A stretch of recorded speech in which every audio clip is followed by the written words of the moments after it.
Tendríamos que apagar la luz del estudio. Estás loco apagar la luz del estudio. Estás asustadito, asustadito, pero sí, cuando se te paran los pelitos de acá de la cabecita, porque tenés, como los gatos, viste que los gatos se le paran los pelos del lomo es porque están a este mirá, apaga la luz, se apagó la luz, mirá, y se le paran los pelitos a Esteban. Señor Jorge Bumia, bienvenido. ¿Qué tal? ¿Vino acompañado? ¿Cómo te va? ¿Vino acompañado? Uno nunca sabe. Eso nunca. Uno nunca sabe. Me gustó ese día, un día que por X circunstancias se haga algo nocturno, se apagan todas las luces y ponemos tipo una veladora, unas velas y hacemos algunas cositas por acá. Y me traes la ouija y estamos completos. ¿El juego de la copa es real? ¿El juego de la copa sí? Sí. ¿En qué sentido es real? Digo, si es verdad o si es ¿Que se mueve? O si es un verso que algunos que nos quieren asustar nos hacen creer que... Hay de todo. Ajá. Están los que para hacer una broma mueven a propósito la copa, y los que lo que sucede cuando nadie lo está haciendo y se mueve. Pero en realidad podría tener varias explicaciones desde el punto de vista fisiológico, por ejemplo. Déjalo para otro día, si no, no vas a tener tiempo. Pero forma parte de esto que vamos a hablar. Está vinculado de alguna manera. Ahí tiraste una piolita que está relacionada. ¿Por qué? Porque a quien vamos a escuchar hoy, que vamos para ir metiéndonos en tema, es la persona, el sacerdote que hasta hace un tiempo era el exorcista designado ad actum. ¿Qué quiere decir ad actum en cada caso en particular? Sí, no eternum. No es bueno, ¿Qué te crees? Pero yo también tengo que saber con quién juego. Tengo que pasar la pelota y dejar que la jugada siga. Eternum. Exacto. Claro, o sea, es que para cada acto o para cada exorcismo específico tenía que pedir una autorización, pero no es que él fuese quien estaba designado de manera permanente por Sturla, el monseñor Sturla en ese momento, para efectuarlos, que era el sacerdote Fabián Barrera. Ajá. Ahora, desde hace un tiempo, cuando él ya no está aquí, él está en Argentina, hay otro sacerdote que quedó en su lugar, pero que tiene un perfil distinto. ¿Qué quiero decir con que tiene un perfil distinto? Que no se expone públicamente, no habla. Fabián sí lo hacía. Sí lo hacía, al igual que también lo hacía Elizaga en su momento. El padre Elizaga. ¿Cómo se llamaban las misas del padre Elizaga? Carismáticas. Las misas carismáticas. Las misas de la parroquia Ayer de Belén. estuve media hora tratando de acordarme cómo bueno, la parroquia de Belén, exactamente. Fabián Barrera seguía la misma línea carismática y se oficiaban en la Iglesia de la Medalla Milagrosa, la que está frente al hospital ahí en... el hospital... En asilo. El hospital Pasteur. Exacto, gracias. El hospital Pasteur, enfrente está la iglesia. Bueno, ahí se realizaban las misas llevadas adelante por Fabián Barrera, el sacerdote. Fabián Barrera, que dicho sea de paso, tiene su propia página web. Sí, correctísimo. Que se llama padrefabianbarrera.com. Exacto, muy accesible. Tiene su propia página web.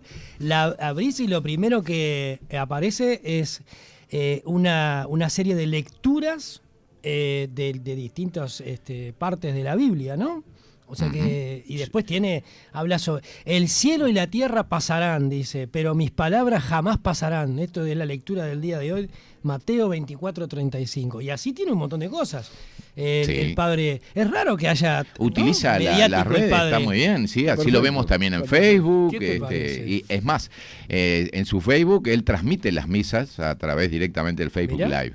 Tiene una cámara, prolijamente, no es una cosa improvisada ni nada, se las ve y están muy bien. Bueno, él, como tenemos poco tiempo, no me quiero extender demasiado, pero bueno, él era quien hacía estos exorcismos.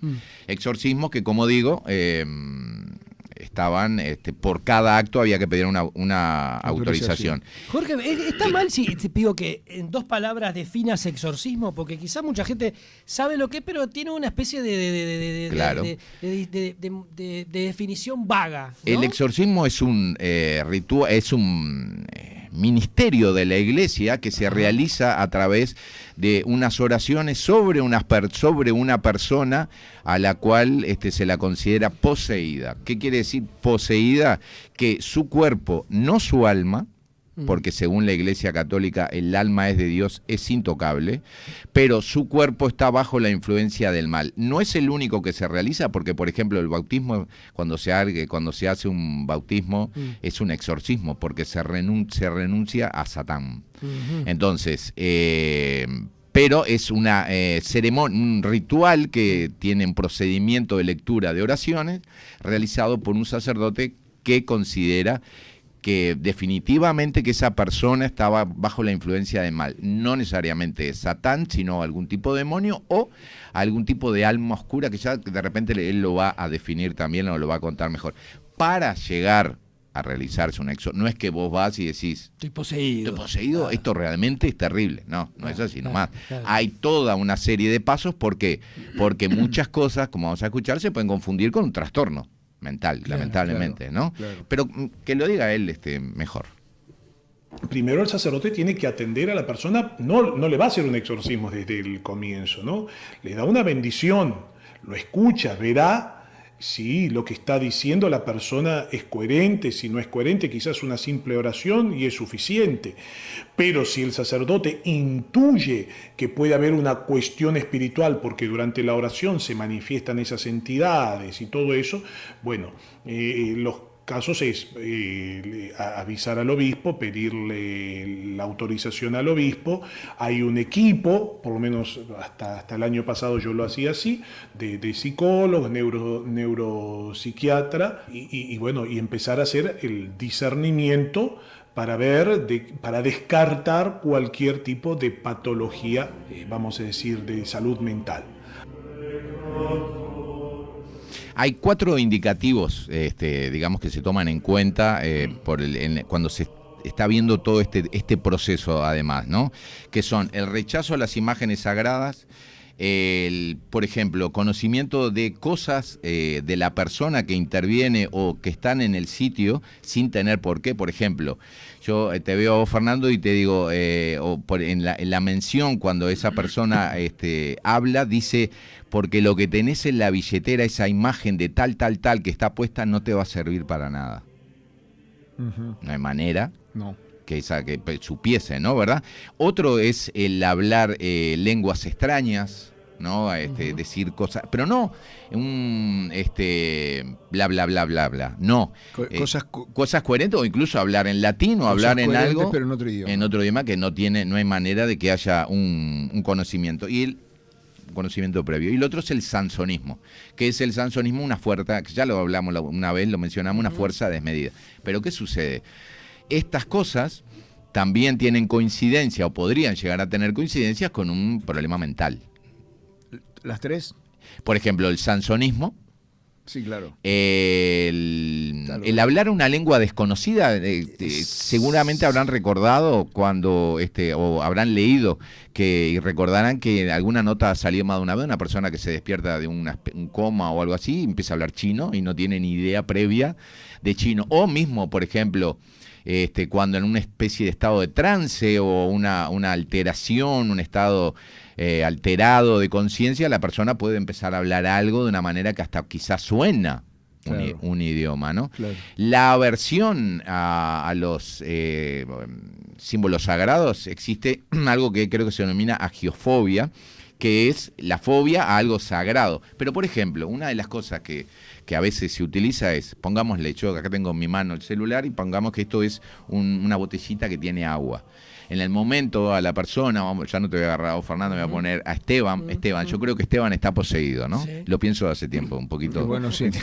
No sabemos bien por qué cosa, pero algo de posesión tiene. Algo le pasa. Bien. Entonces yo me acerco en ese momento hacia Esteban y interactúo con él, con lo que está en él supuestamente, salpicándolo y mojándolo, diciendo que es agua bendita. Hablando del Señor y demás. Pero es agua de la canilla, que solo yo sé que es agua de la canilla. Claro. Si él se empieza, por ejemplo, a manifestar poniéndose violento, diciendo cosas, insultando, sacudiéndose, golpeándose. Es mentira. Ahí hay otro problema. Claro. No es un tema de posesión ni demás, es otra cosa. Claro. Por eso es fundamental la etapa esta que se trabaja, ¿no? Que él comentaba, con psiquiatras, con psicólogos, hay todo un procedimiento previo para también dar garantías, ¿no? Claro, ese trabajo previo de psicólogos, psiquiatras, lo regentea, por decirlo de alguna manera, el sacerdote. Está, bueno, de hecho, en el exorcismo está presente un médico. Ah, bien. No, es una cosa que se hace en conjunto. La persona, claro, es derivada a este especialista, quien evalúa, por supuesto, y hace un informe y se eleva. Es todo un procedimiento, ¿no? Sí. Cuasi y sin el cuasi burocrático. Claro. Pero para llevarla adelante. Bien, hasta tal punto que, por ejemplo, el año 93 hay una asociación internacional de exorcistas donde se hacen cursos y van distintos especialistas. Es en Roma, ¿no? Que él ha concurrido. El año pasado participé en Roma, ¿no? En un curso que se hizo en el Ateneo Pontificio Regina Apostolorum de exorcismo y plegarias de liberación, ¿no? En donde se abordó todo este tema para sacerdotes y laicos que ayudaban a los sacerdotes en este ministerio. Había psiquiatras, habían jueces, habían psicólogos, ¿no? Hasta policías, ¿no?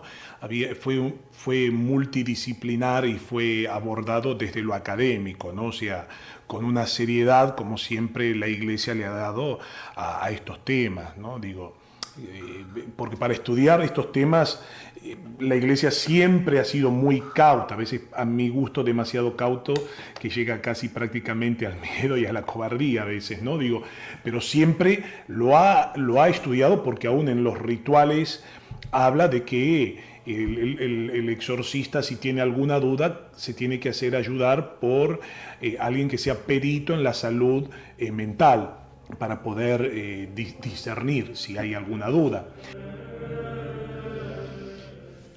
Bien, o sea, porque claro, el Padre Amort, que ahora está en cartelera, creo que todavía está en una película que se llama El Exorcista del Papa. Ajá, yo vi el exorcista de hace 30 Linda años, Blair. De Linda Blair. Año 73. Una película, yo sé que esto es radio, pero quien está viendo en las cámaras, me pongo de pie. Sí. Una película 2 veces la vi. Maravillosa que hasta el día de hoy, con 53 años y después de haber estado en varios berenjenales, me sigue impresionando. La verdad. Sí, había algunas escenas fuertes. Lo que se ve ahí, Jorge, que es lo que mucha gente. Ya te lo voy respondiendo. Mucha gente tiene esa imagen, claro, ¿no? Y piensa en el exorcista y piensa, ¿es así? ¿Lo que sucede realmente? No. No es así. Sí puede haber algunas situaciones violentas. Eso sí puede haber. Claro, el sansonismo puede ser cuando ella agarra al cura y lo tira por la ventana. Por ejemplo. Pero cuando le vomita verde, cuando empieza a levitar ella, e incluso hasta con la cama. Claro, con todo. No, lo que sí, por ejemplo, el Padre Amor, trayéndolo de vuelta a la conversación, que fue quien fundó esta Asociación Internacional de Exorcistas, los libros del Padre Amor están en castellano y se pueden conseguir aquí en Uruguay. Así que quien los quiera leer, y están sumamente interesantes, con, según él, miles de exorcismos a cuestas. Él relata en algunos de ellos cómo observa que la persona en un determinado momento comienza, yo sé que capaz que no es la mejor hora, alguien si está comiendo, perdón, no importa. Comienza a vomitar clavos. ¿Clavos? Sí, largar por su boca clavos, pero no estamos hablando de unos clavitos de los de la ferretería, de esos chiquitos para... Tachuelas no. Tachuelas no. Estamos hablando de los contundentes, de los grandes, y él lo cuenta en varias ocasiones, ¿no? Entonces, quizás no eso de vomitar como en la película, bueno, y lo de girar la cabeza, muchísimo menos, ¿no? Eso, olvídate. Claro, pero esa es la escena más truculenta de toda la película. Sí, y te digo una cosa, esto es una opinión, por supuesto, personal, pero después de, a los años se emitió, se puso en los cines una versión extendida del Exorcista, ¿no? Que 11 minutos más que en principio se le habían quitado. Mejor verla en original. Para mi gusto no le agregan demasiado, no le agregan mucho. Muestra, y a veces lo bueno es no mostrar tanto como en con esa extensión. Pero bueno, nos vamos nos vamos del tema. Nos vamos del tema. Vamos con una cosa que es, a pesar de que parezca increíble, porque va contra su propia esencia, sucede. Y es que dentro de la iglesia, los propios sacerdotes, o varios, no están de acuerdo con esto del exorcismo, es más, y ni siquiera consideran la posibilidad de que ello suceda, lo cual, valga la redundancia, es una contradicción contra su propia base. ¿Por qué? Porque ¿quién fue el primer exorcista? Jesús. Entonces, el sacerdote, representante de Dios e intermediario, niega algunas cosas que son el cimiento, por ejemplo, que están ahí en la Biblia escrita, ¿no? Y él, para ir adelantando, comenta al respecto. Este fenómeno, sobre todo en la era de la psiquiatría y de la psicología, muchas veces estos fenómenos tenían similitud, algunos de ellos, con estados de paranoia, de delirios místicos y todo eso, ¿no? Entonces, bueno, en la era de la razón, después del Concilio Vaticano II, donde hay también una especie de apertura a todo eso, decía, bueno, no sé si empezó a cuestionarse todo. El famoso relativismo que muchas veces ha entrado como un veneno dentro de la iglesia y dentro de algunos miembros de la iglesia. Todo es relativo y bueno, no hay una verdad absoluta, cada uno tiene su verdad y eso no es verdad. Hay una verdad, no es relativa y cada uno lo ve como quiere. 2 más 2 es 4, no es 5 ni 3. La iglesia y sobre todo en algunos ámbitos intelectuales empezó a darle como una especie de preponderancia a todo esto, ¿no? Y bueno, a cuestionar los milagros de Jesús, a cuestionar los exorcismos, que bueno, eran lunáticos, que no eran... entonces como que eso se empezó a dejar como una especie en manos o de la ciencia médica, que hay muchas situaciones hoy que no les pueden encontrar verdaderamente una explicación, y eso te lo digo así, entre paréntesis, muy claro, ¿no? Porque, a ver, a una persona que tiene una patología de tipo espiritual, si se lo trata como si fuera una patología de tipo psiquiátrico, no tiene ningún tipo de cura, al contrario, son personas que viven dopadas. Y al revés, o sea, una persona que tiene una patología psiquiátrica no se la puede tratar como si fuera algo espiritual. Por eso el discernimiento, que muchas veces se hace muy fino, intenso y no es fácil, pero una vez que uno comprende la necesidad del discernimiento, se le puede hacer una ayuda tremenda a la persona, ¿no? Bien, ahí él comenta, ¿no? Justamente respecto a eso, que bueno, no deja de ser extraño, ¿no? Por lo menos para mí. Está bien considerar, por supuesto, y están dadas las garantías durante, como decíamos al principio, todo este proceso para llegar al exorcismo, de ir descartando elementos que no correspondan, ¿no? Me gustaría ver un exorcismo. ¿Sí? Sí. Puede llegar a ser menos espectacular. No, claro. Bueno, pero es. Claro, es, obviamente. Menos espectacular. Seguramente, pero debe ser un antes y un después en la vida de una persona. Sí, mira, yo he hablado con alguna persona que ha estado en esa situación y, por ejemplo, una de las cosas es que no recordan mucho los acontecimientos que atraviesa durante el exorcismo. ¿Por qué? Porque no es que la persona, quien está, en este caso vamos a poner poseída, esté permanentemente en ese estado. La mayoría del tiempo vive una vida normal. Son ataques. Exacto. Y son en determinados momentos que aparece, por ejemplo, cuando se le enfrenta una imagen sagrada, ¿no? Una imagen religiosa. Y ahí puede empezar a mostrar algunas cosas, o en algunas otras ocasiones, si tiene alguno de estos elementos distintivos, como por ejemplo hablar de una manera extraña, o incluso también se puede llegar a dar el movimiento de objetos y estas cosas en los ámbitos donde está. Eso sí sucede. Es raro lo de la iglesia, en algún caso, no creer en esto o desmentirlo, porque es una de las bases de la iglesia, es el enfrentamiento del bien y el mal. La lucha eterna. La lucha entre el bien y el mal. Exacto. Y si alguien me demuestra a mí por A más B que se sacó un mal para que la persona solamente tenga el bien, es la mejor demostración de que la iglesia está haciendo su trabajo. Ojo, sí, te escucho. Mirá que el exorcismo, aparte, está no solo en el cristianismo o en el catolicismo, está en el islam, está en el budismo, está en el judaísmo. Mirá. O sea, es algo que no es solamente llevado. Es un elemento de la religión católica. Y ¿por qué? Porque en todas está presente esa dualidad. Claro, el bien y el mal. Exacto, ¿no? Estaba leyendo, él recién comentaba en el audio, Jorge Fernando, que había estado en un evento de este tipo. Sí, ¿no? Correcto. El evento fue el año pasado, en Roma, ¿no? Y el evento se llamaba así: 16º curso sobre exorcismo y plegarias de liberación. Fue en Roma. Y fueron 6 días. Y los tipos estudiaban posesiones demoníacas, la vida del exorcista, el peligro de las redes sociales, el ocultismo satánico, etcétera. Pagaban 450 euros y se comenta que hay 800 exorcistas en todo el mundo. Exacto. De los cuales la mayoría está en Italia, ¿no? 300 y pico está en Italia y el resto en el resto del mundo, ¿no? O sea, y Uruguay tiene uno. Es el único. Que no, yo sé quién es, lo conozco, obviamente, no, lo conozco de verlo, ¿no? No he podido todavía hablar con él, pero obviamente no voy a decir el nombre, pero acá uno, ¿no? Bien. Es que somos todos buenos acá, no necesitamos exorcistas. ¿Por qué tiene que estar en secreto? Opción propia. De él. ¿De él? ¿Y por qué? Por decisión de él. Ok. Pero... Porque, por ejemplo, Barrera y Elizaga sí se presentaban, ustedes lo saben, que hablaban del tema. Perdón, Elizaga tenía un aviso en Canal 4. Sí, tenía un aviso. ¿Hablando de los exorcismos? No, decía, concurra a la misa. La misa sí, pero no decía, venga que le hago un exorcismo pero por quiero decir, pero sabías quién era, cómo se llamaba y dónde estaba. Sí. Y él daba notas sobre el tema. A contraria de lo que dice este nuevo sacerdote, que no quiere que se sepa. De hace un tiempo, él tiene un perfil bajo y es totalmente respetable. Bueno. Es la diferencia entre la mayoría y el gordo verde, por ejemplo. Bueno, todos son anónimos y el gordo verde anda por todos lados. Claro, son posturas y totalmente respetables. Sí. Pero igual espero en algún momento hablar con él. Y permitime, el pacaterismo de la Iglesia Católica seguramente premia a los NN y les molestan, porque sé que les molesta, los gordos verdes, en muchos casos.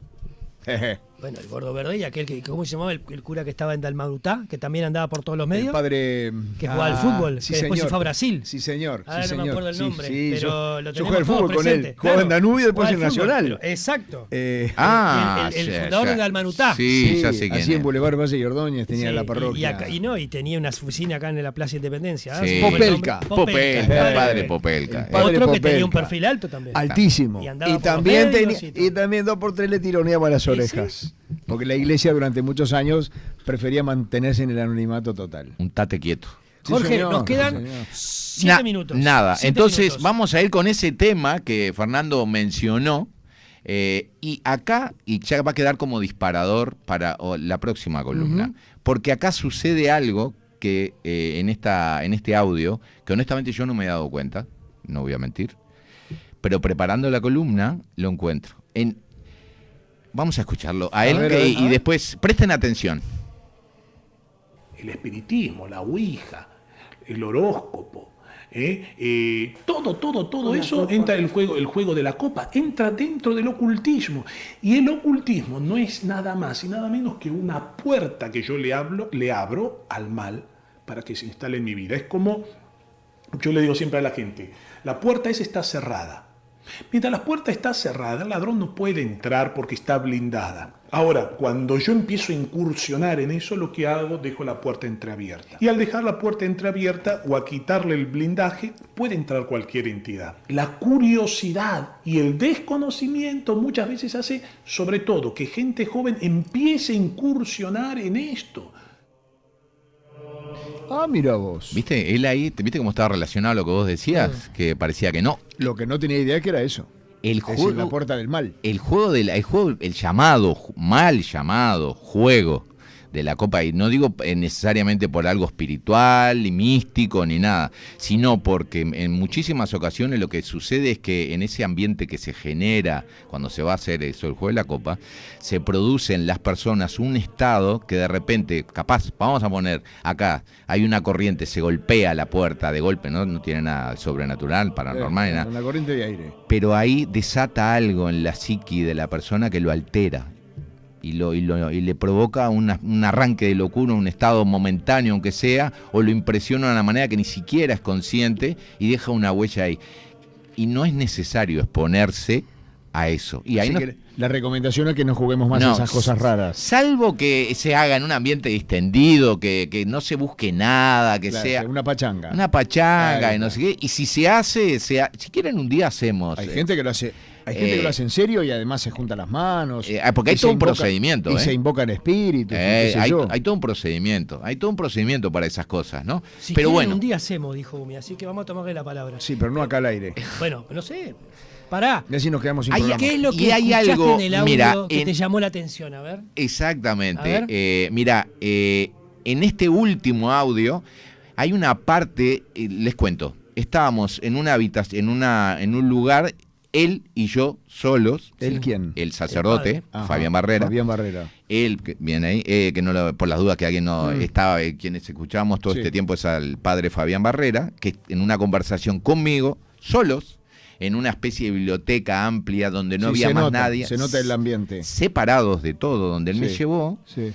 En una parte de ese último audio se escucha algo. A ver. Todo eso entra el juego de la copa. Yo pensé que había sido vos ahí. ¿Quién habló? Todo eso entra el juego de la copa. Eso no soy yo. ¿Sabes qué pensé? Que lo habían editado y se había colado un audio mal del mismo. ¿Qué entienden ahí ustedes? Que había alguien más. ¿Pero qué dice? Algo de la copa. ¿No? A ver. Algo de la copa.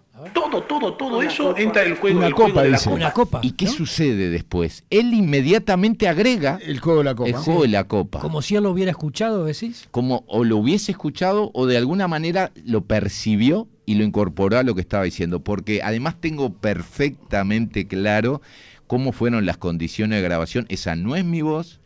¿Y dónde estaba él y dónde estaba yo? Y por supuesto vos no escuchaste nada. No, el celular no, una grabadora. Yo uso grabadora. Pero que estaba arriba de la mesa. Al lado de él, allí, a una distancia, y yo no hablé.